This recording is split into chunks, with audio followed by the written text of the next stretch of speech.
লুইসিয়ানায় bird ফ্লুতে প্রথম মৃত্যুর ঘটনা ঘটেছে।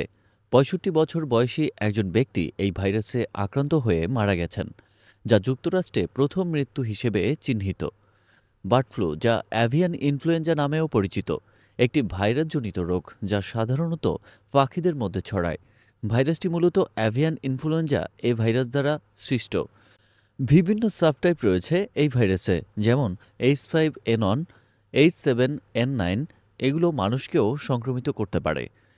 যদিও এই ভাইরাস প্রধানত পাখিদের মধ্যে সীমাবদ্ধ থাকে, তবে এটি সংক্রমিত পশুর সংস্পর্শে আসা মানুষকেও আক্রান্ত করতে পারে। বার্ড ফ্লু সাধারণত সংক্রমিত পাখির মল, লালা বা নিঃসৃত তরলের মাধ্যমে ছড়ায়। সরাসরি সংক্রমিত পশুর সংস্পর্শ, দূষিত জল বা খাদ্য গ্রহণ এ রোগ ছড়ানোর মূল মাধ্যম।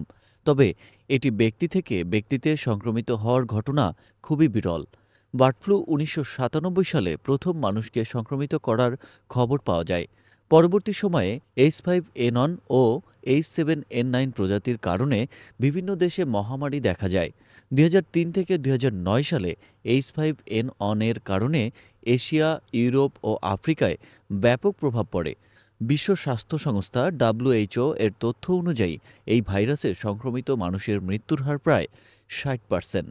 বর্তমানে যুক্তরাষ্ট্রসহ বিশ্বের বিভিন্ন দেশে বার্ড ফ্লুর সংক্রমণ নিয়ন্ত্রণে রাখা হয়েছে। তবে মার্কিন স্বাস্থ্য বিভাগ জানিয়েছে, সংক্রমিত পাখি এবং পশু নিধনই এই ভাইরাস রোধের প্রধান উপায়। বিশেষজ্ঞরা বলছেন, ভাইরাসটি সাধারণত মানুষ থেকে মানুষে ছড়ায় না, যা স্বস্তির বিষয়। তবে সতর্কতা অবলম্বন করা জরুরি।